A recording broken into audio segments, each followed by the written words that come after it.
Hey guys, and welcome back to my channel. What I'm going to be doing today is I'm going to be tuning up this engine. Now this generator is about 25 years old, although it is in like new condition because it was hardly ever used. However, when I do run the engine, it misses a little bit when it's on no load. So I think it's most likely the spark plugs are dirty or need to be gapped. I've already cleaned the air filter.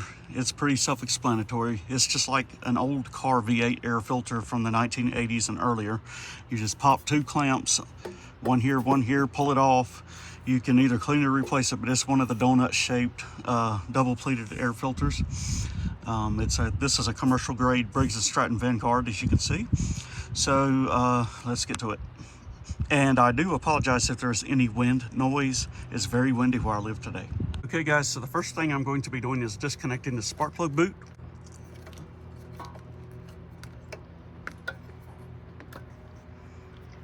Then I'm going to remove the spark plug and check the cleanliness of it, the condition of it, and to see if it needs to be gapped.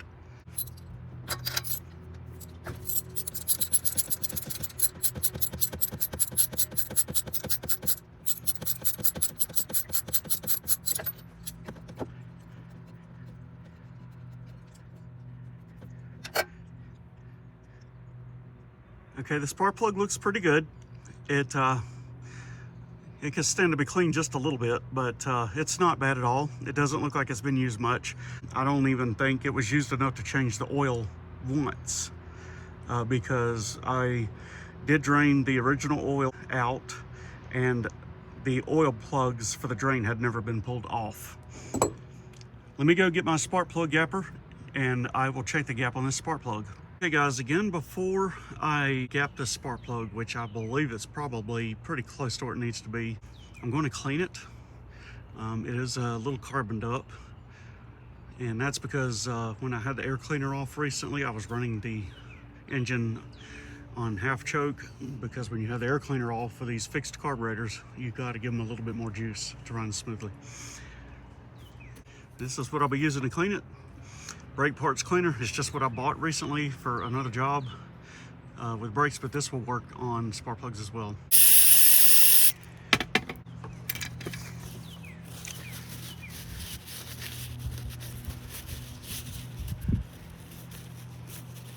So yeah, that's much more acceptable. So now I will go ahead and gap the plug. Let's see here. And it should be at about 0.30.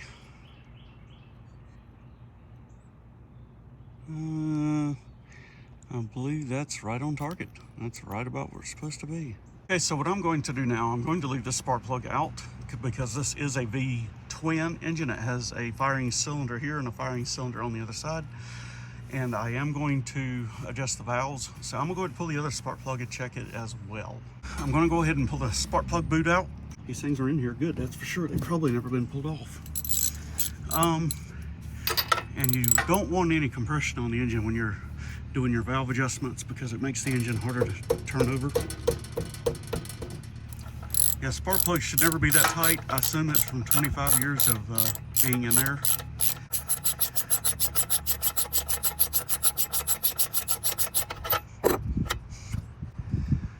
This one's actually cleaner than the other one. That's very clean. I mean, I'm gonna spray it down and wipe it off anyway, but that looks perfect.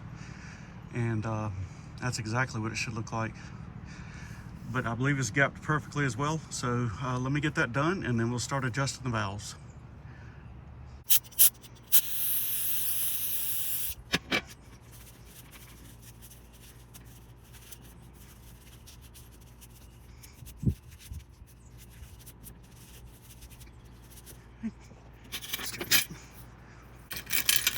I like to keep my gapping tool handy here because I do check a lot of spark plug gaps. I have found recently that it is very, very important to check your spark plug gaps at least once a year on your small equipment. They run so much better when they are cleaned up and gapped correctly. Okay, now that one, yeah, it's right on the money just like the other one. These are both Champion plugs. If you're wondering for the overhead valve engines, I think on the Briggs, they always use Champions. They used to use their own brand, probably made by Champion, but it's RC12YC for the V-twins, if you want to change out the spark plug. But these look like brand new. I do not believe there's anything wrong with them. So now let's go ahead and move on to the valve adjustment lash.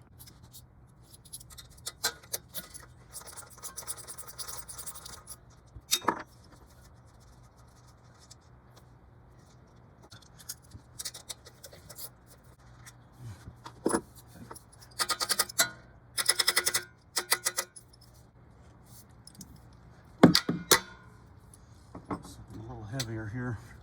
Try not to break that gasket. This is just a choke lever. Let's see. There we go, it's popping loose.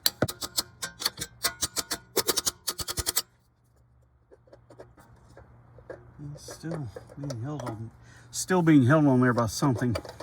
Oh, there we go.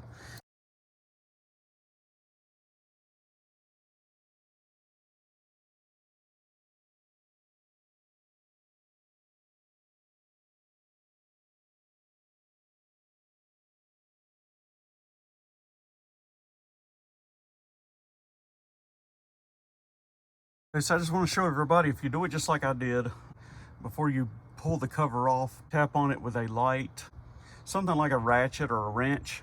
Just tap on it, give it a good few taps around the edges, and it'll pop loose. And you see the gasket is in perfect condition. So now let's check these valves. Okay, so fortunately, Briggs and Stratton made this engine real easy. 5/1000ths of an inch. That's how much clearance you want when the valves are closed. So both of them are designated for 5/1000ths of an inch according to sources I've looked up. So I've you know, even though this does have electric start, I don't have a battery for it right now, so I will just use the recoil. And I'm going to open whichever valve opens. Let's see, I think right now both of them are closed.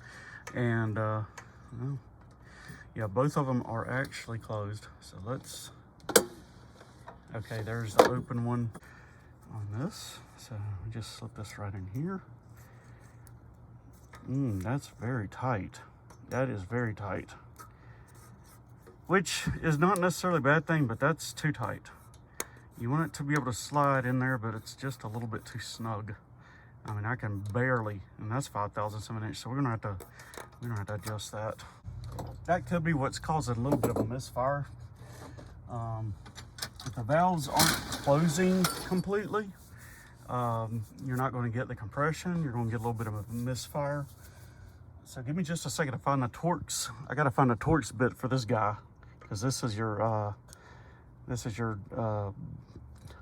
right guys, so I'm back. So I've had to do a little soul searching on finding the right tools, and I don't really have the right tool when it comes to the outer locking nut for the valve adjustment, but I do have the right Allen. I believe this was a let me see here.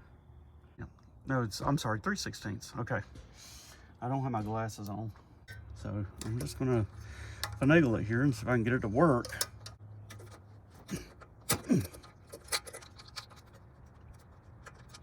I do have the locking nut loose. All right, but I want it right on the border of tight, because once I get this adjusted, I don't want to go back.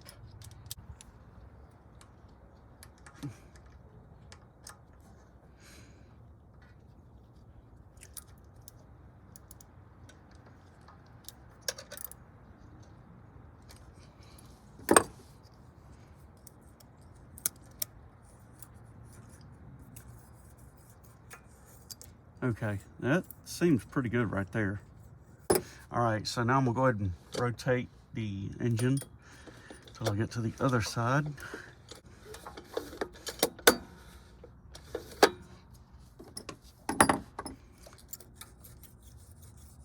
Okay, that one there feels about right. I think we'll leave that one alone. That guy feels pretty good. Yep. All right, okay.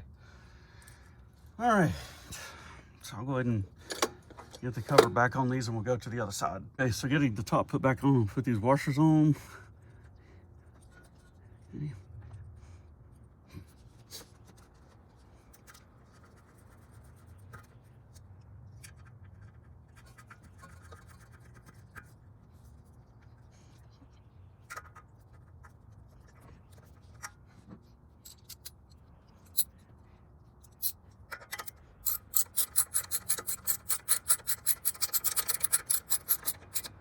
You don't have to turn these real tight.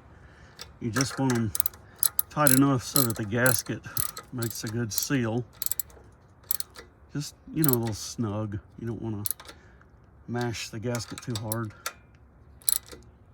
Just go back and forth on them till you get them a nice snugness and about the same snugginess. Okay, that one's good. And that one's good. All right, so now I'm ready to move to the other side. I will flip the generator around now.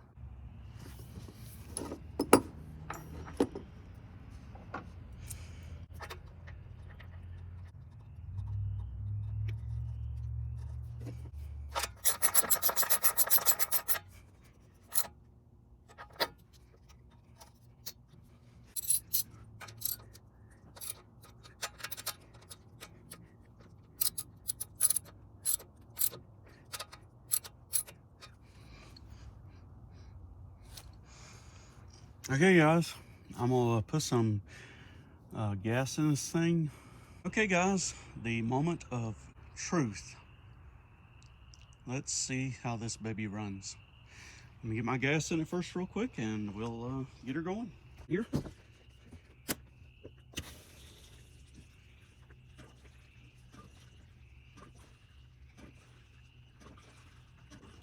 Alright, that should be enough. I don't need a whole lot of gas in there. I just want to see how it goes. So let's do this.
Let's do a hot start. I tell you, I love how these V-twins, they're not that loud at all, but they do sound like a little bit of a Harley Davidson when they're first starting up. So this is a hot start, no choke needed.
Folks, that's it.